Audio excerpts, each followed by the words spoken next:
దేవుని బిడ్డలకు మన ప్రభువైన యేసుక్రీస్తు నామమున శుభములు కలుగునుగాక.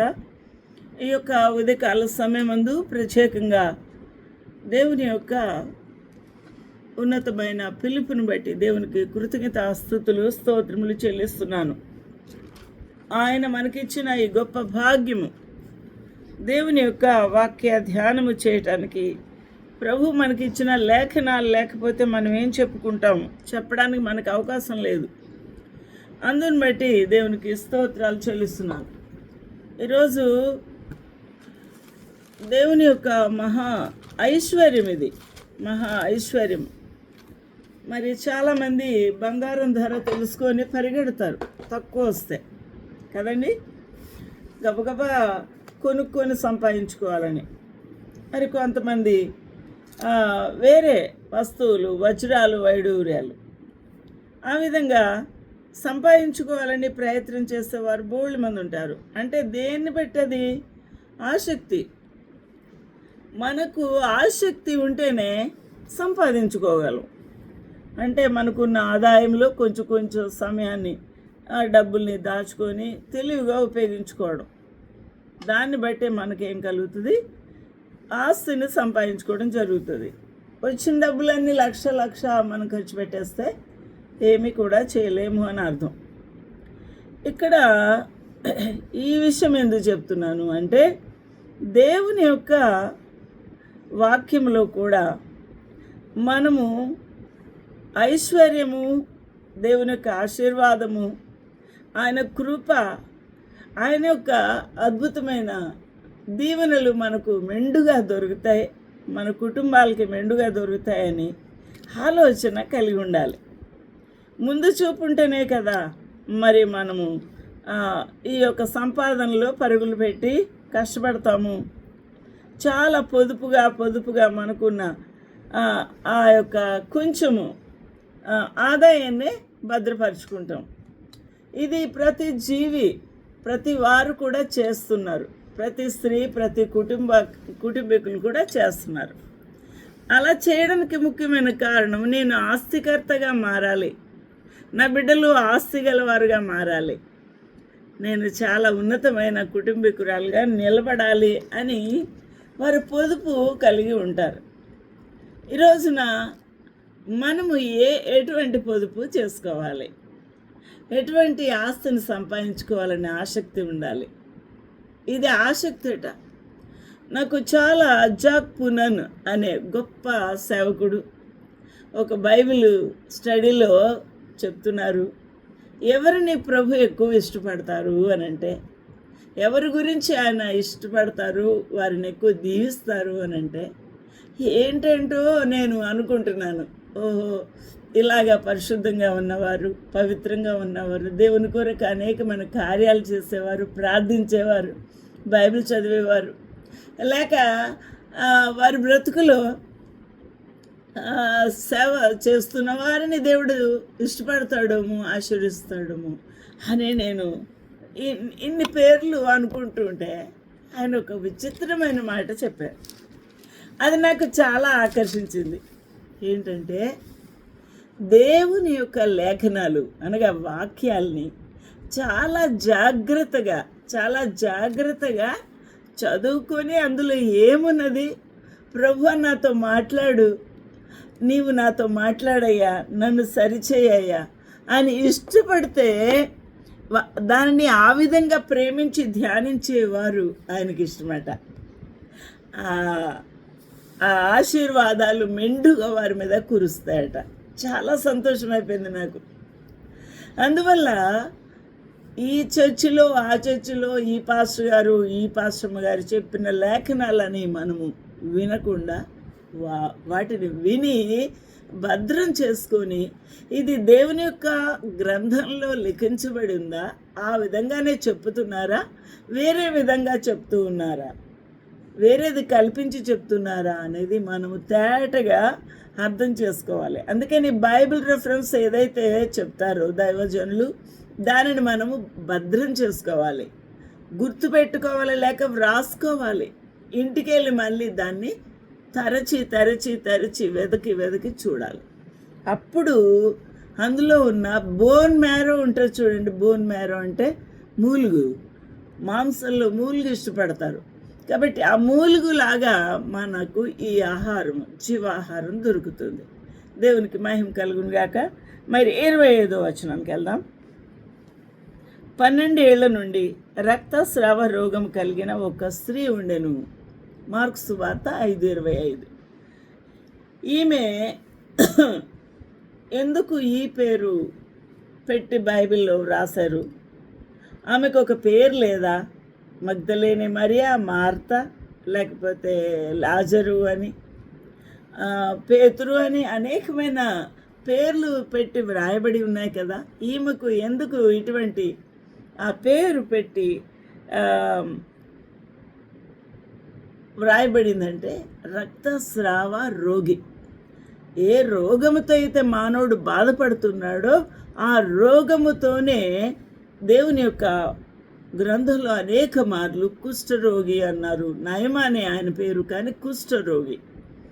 గుడ్డివాడు అన్నాడు, చెవిటివాడు అన్నాడు, కుంటివాడు అన్నాడు.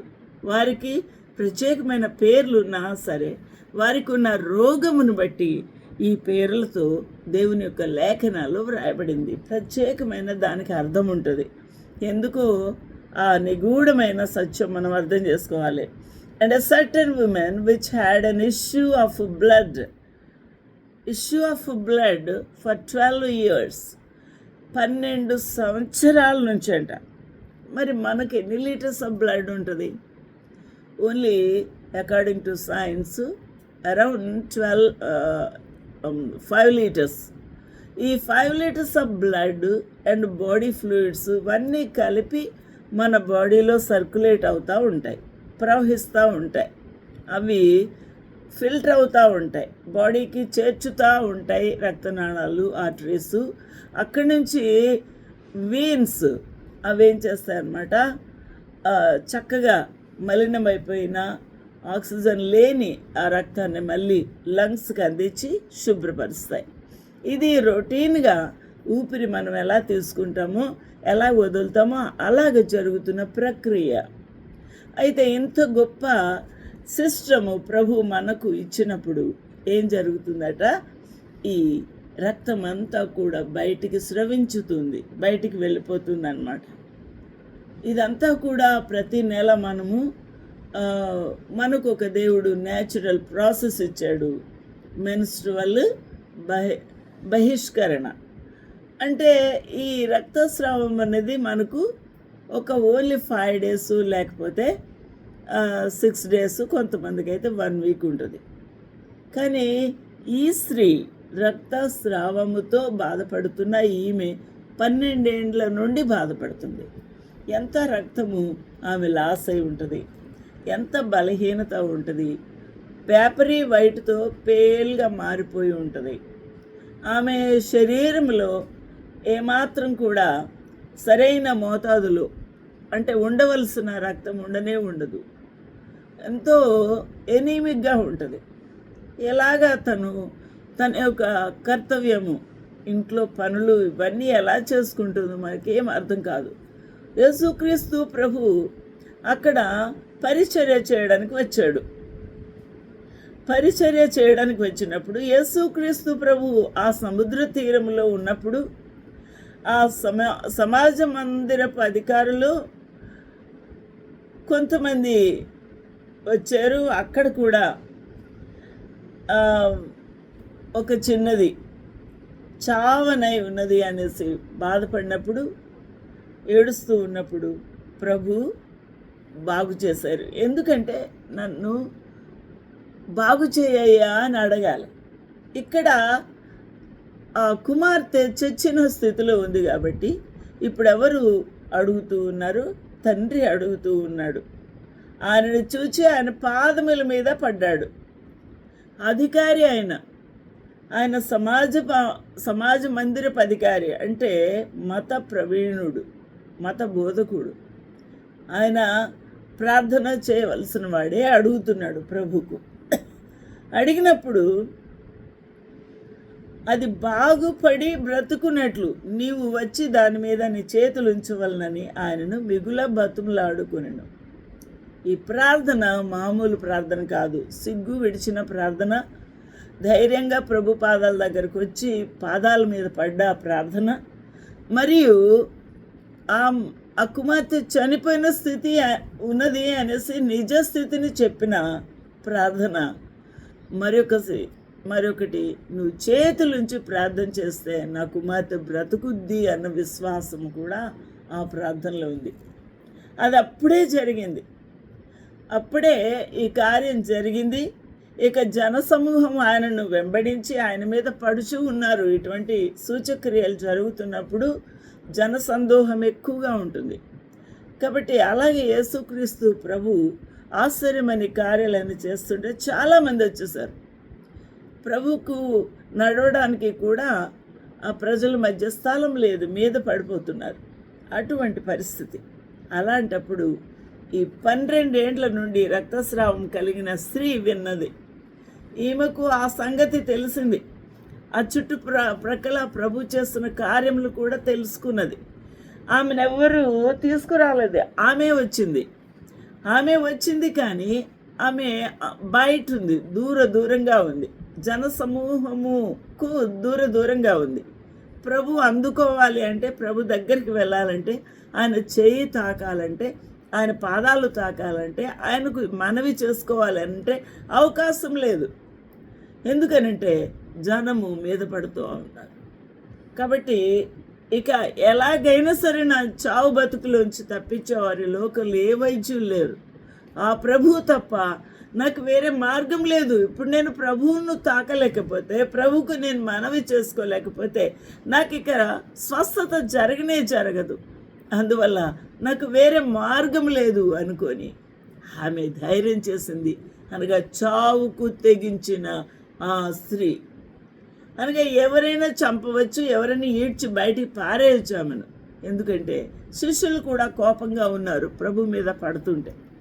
అప్పుడు ఆమె ఏం చేసిందంట చూడండి. 12 ఏండ్ల నుండి రక్తస్రావము కలిగిన ఒక స్త్రీ ఉండెను. ఆమె అనేక వైద్యుల చేత ఎన్నో తిప్పలు పడింది. తను కలిగినదంతా వ్యయం చేసుకుంది. ఎంత మాత్రం కూడా ప్రయోజనం లేదు. డాక్టర్స్ దగ్గరికి వెళ్తే ఎంత ఖరీదవుతుందండి? ఇన్వెస్టిగేషన్స్ మళ్ళీ తిప్పుతారు, ఈ కోర్సు ఆ కోర్సు అని చెప్తారు, మళ్ళీ సర్జరీ అంటారు. ఇవన్నీ జరుగుతున్నాయి రెగ్యులర్గా. ఈ ప్రాసెస్లన్నీ వెళ్ళిపోతూ ఉన్నాయి. ఎంతో తిప్పలు పడిందంట, క్లియర్గా చెప్తున్నారు. ఎంతో వ్యాయామం చేసిందంట. ఎంతోమంది డాక్టర్స్ని మరి కలుసుకున్నది, ఆమె బాధ చెప్పుకుంది. కానీ ప్రయోజనము లేకపోయాను. ఇంత ఇంపాసిబుల్ థింగ్ని మరి ఆమె ఎలాగ డీల్ చేస్తుంది చూడండి. ఇంత ఇంపాసిబుల్ సిక్నెస్ ఆమెకు ఉన్నది. ఆమె ఎంత ధైర్యంగా, ఎంత విశ్వాసముతో ప్రభువును తాకాలి అని తీర్మానం చేసుకుందో ఆలోచన చేయండి. ఇందులో చాలా బలమైన తీర్మానము, బలమైన ఆసక్తి, చావుకు తెగించిన స్థితి. ఏది ఏమైనా సరే ఈరోజు నేను నా ప్రభువు సన్నిధికి వెళ్ళి అక్కడ జనాల మధ్య అయినా సరే దూరుకొని వెళ్ళి నేను ఆ ప్రభువుని నేను తాకడానికి అవకాశం లేదు. కానీ ఆమె ఏం చేస్తుందటండి? ఆమె యేసును గూర్చి విని నేను ఆయన వస్త్రములు మాత్రం ముట్టిన బాగుపడుతును అనుకున్నది. ఇదండి మొట్టమొదటిగా రండి ప్రార్థన చేస్తాను మీకు బాగవుతుందని మేము చెప్పినా వారు రారు. ఎందుకంటే వారికి విశ్వాసం ఉండదు. కాబట్టి విశ్వాసం ఉన్నవారు ఏం చేయాలి? ఒక తీర్మానముతో యేసుక్రీస్తు ప్రభు అన్ని కార్యాలు చేస్తున్నారు కాబట్టి నా యొక్క పరిస్థితిని కూడా ప్రభు బాగు చేయగలడు, నేను స్వస్థత పొందుతాను, ఇది సాధ్యమే ప్రభువుకు అని మన లోపల ఏముండాలి? గొప్ప విశ్వాసం ఉండాలి. ఈమె జీవితం ఎంత అద్భుతంగా ఉందో చూడండి. యేసుక్రీస్తు గురించి వినాలి, దేవుని వాక్యం చదవాలి, దేవుని యొక్క వాక్యం వినాలి, ఆ వాక్యము నీతో మాట్లాడాలి, నీ లోపల అది కార్యం చేయాలి. హల్లెలూయా! అప్పుడే నీకు విశ్వాసము కలుగుతుంది. వినుట తోడ దేవుని యొక్క వాక్యము వినుట వలన విశ్వాసము కలుగును. అది యేసు క్రీస్తు ప్రభు యొక్క వాక్యమును బట్టే. యేసుక్రీస్తు ప్రభు నామమును బట్టే నీకు విశ్వాసము కలుగుతుంది.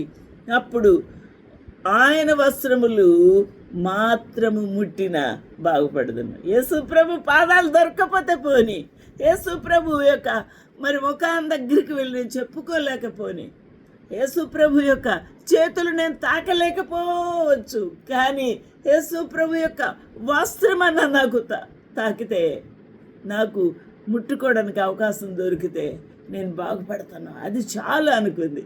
హల్లెలూయా. గొప్ప డెసిషన్ తీసుకుంది. ఈ రోజున ఈ తీర్మానం, ఈ విశ్వాసము, ఈ నమ్మకము చాలా గొప్పది. ఆమె జీవితమును మార్చివేసిన తీర్మానం. జన సమూహములో ఆయన వెనుకకు వచ్చి ఆయన వస్త్రమును ముట్టెను. ఆయన వస్త్రమును ముట్టెను. హల్లెలూయా. ఏం చేసిందండి? తీర్మానం తీసుకుంది. ఆ తీర్మానం ప్రకారమే ఆమె యేసుక్రీస్తు ప్రభు నిలబడ్డారు. ఆయన వాక్యం చెప్తున్నారు, జనం మీద పడుతున్నారు, శిష్యులు కూడా ప్రభు చుట్టూ ఉన్నారు. అయితే మీద పడుతున్నా సరే కింద కింద చెయ్యి ఇలా ఇలా ఇలా పెట్టుకొని ఆ వస్త్రపు చెంగు ఇది ఉన్నా సరే, ఇది తాకినా సరే అని ఇలా ఇలా తాకింది, అంతే, ఇలా తాకింది. ఈ వస్త్రపు చెంగును అలా కొంచెం తాకింది. వెంటనే హల్లెలూయా, వెంటనే ఆమె రక్తధార కట్టెను. ఆమె రక్తధార కట్టెను. ఎంత బాగుందండి! నీ విశ్వాసము నిన్ను స్వస్థపరచును అని ప్రభు మరి అంటాడు. చూడండి, తన శరీరంలోని ఆ బాధ నివారణ అయినదని గ్రహించుకొనను. వెంటనే ధార ఆగిపోయింది. వెంటనే యేసు తనలో నుండి ప్రభావము బయలు వెళ్ళెను. కాబట్టి ఆయన జనసమూహం వైపు ఇటు అటు తిరిగి నన్ను ఎవరు ముట్టిన వారు అని ప్రభు అడగగా, ఇక్కడ చూడండి మానవుల యొక్క దురుద్దేశము, మానవుల యొక్క విసుగుదల ఇందులో కనబడుతుంది. చూడండి ఏమన్నారు శిష్యులు ఏమంటున్నారు? జనసమూహం నీ మీద పడుతున్నారు, అటు పడుతున్నారు, ఇటు పడుతున్నారు, ఎదర పడుతున్నారు, వెనకాల పడుతున్నారు, మీద పడుతూ ఉండుట చూచుచూ ఉన్నావే, నన్ను ముట్టినది ఎవరిని అడుగుచున్నావా? ఏమయ్యా యేసుక్రీస్తు ప్రభువా, మమ్మల్ని నువ్వు ఇంత పెద్ద బాధ పెట్టడం ఎందుకు? మమ్మల్ని ప్రశ్న వేయడం ఎందుకు? నీకు తెలుసు నీ చుట్టూ ఎంతమంది మీద పడుతూ నిన్ను తాకుతున్నారు, అలాంటిది నన్ను తాకిందెవరు అని అడుగుతావా అని అన్నప్పుడు ప్రభు ఒక్క మాట మాట్లాడలేదు, ఒక్క సమాధానం శిష్యులకు ఇవ్వలేదు. అర్థం చేసుకోండి ఎంత విసుగుదలతో శిష్యులు మాట్లాడారు. కానీ యేసు ప్రభు శాంతమూర్తి, ఒక్క మాట కూడా మాట్లాడలేదు. నువ్వు నేనైతే ఆ మాటని ఏరుకొని బుద్ధి జ్ఞానం లేదా, ఎవరు తాకారని అడుగుతున్నాను, నాకు తెలుసు కాబట్టి, ఆ తాకింది ఎవరో నాకు తెలుసు కాబట్టి నువ్వు ఇలా చెప్తావా? ఓ పేతురు, ఓ ఆంధ్రయ్య, ఇలా మాట్లాడతారు మీరు, ఉండండి అని అరుద్దు మనమైతే. కానీ ప్రభు ఒక్క మాట మాట్లాడలేదు. హల్లెలూయా. ఆ కార్యము చేసిన ఆమెను కనుగొనవలనని ఆయన ఏం చేస్తున్నారు? ప్రభు ప్రయత్నం చేస్తున్నారు, ఇలా చుట్టూ తిరుగుతున్నారు. ఎందుకంటే యేసుక్రీస్తు ప్రభు ఆ పాదం కూడా ఇటు ఎదురుకుండా ఇటు పక్కకు జరగడానికి లేదు ఆయనకు. అందువల్ల ఆయన మెడతోనే ఇలాగా చుట్టూ చూస్తూ ఉన్నారు. చూసినప్పుడు అప్పుడు ఆ స్త్రీ తనకు జరిగినది ఎరిగి వణుకుచూ వచ్చింది. అర్థమైపోయింది ఆమెకు.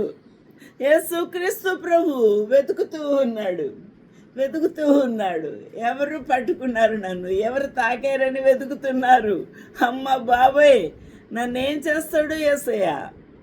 ఈ శిష్యులు నన్ను ఏమి లాగేసి బయట పడేస్తారో, ఈ ప్రజలందరూ నా మీద పడిపోతారేమో అని అంత వణుకుతూ ఉంది, భయపడుతూ ఉంది.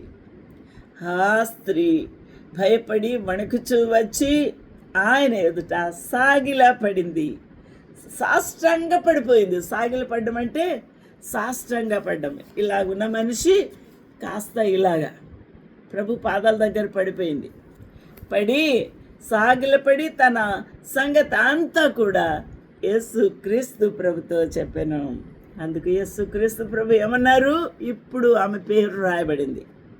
పేరంటే పేరు కాదు, ఆమెను ఇలా పిలుస్తున్నాడు ప్రభు, కుమారి అని పిలిచాడు.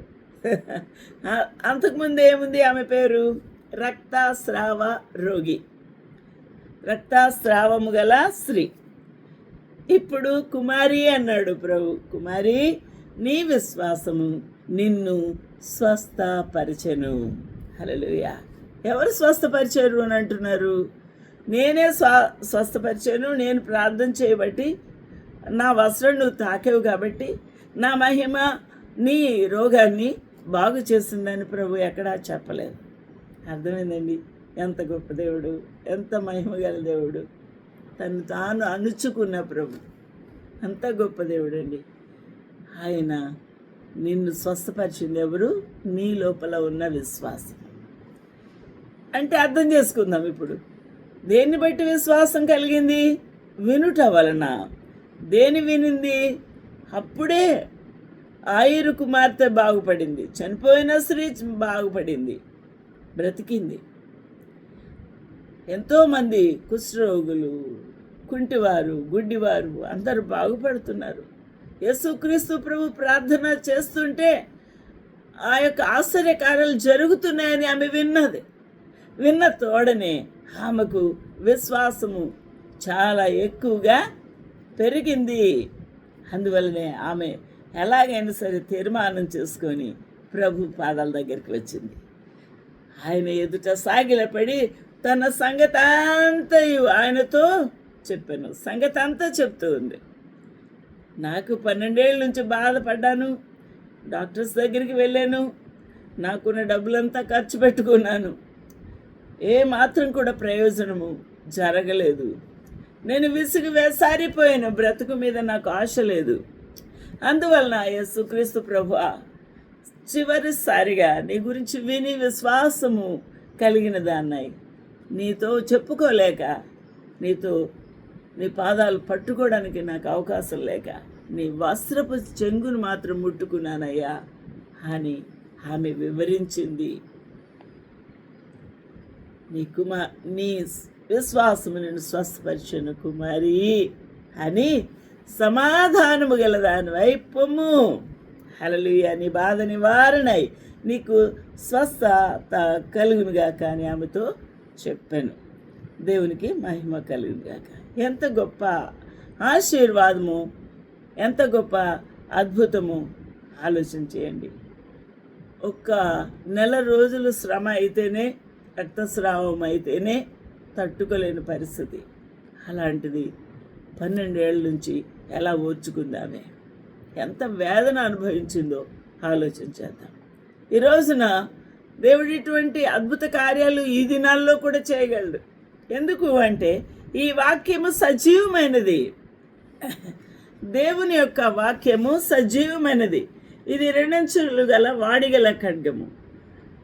ఇది ప్రాణాలని, కీళ్లను, మూలుగులను విభజించగల శక్తి కలిగినది. కాబట్టి ఇంత గొప్ప లేఖనము, జీవము కలిగిన ఈ లేఖనాల్ని చదివి దాన్ని విని విశ్వసించితే ప్రభు మన జీవితంలో కూడా అద్భుతాలు చేస్తాడు. చేయడా?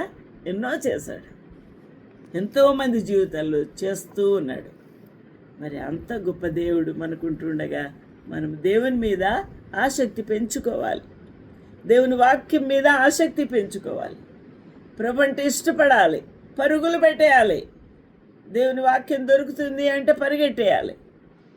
మరి దేవుని యొక్క బిడ్డలు బలమైన సాధనాలుగా, ఆత్మలు వర్ధిల్లు వారుగా ఉండాలి అని కోరుకోవాలి.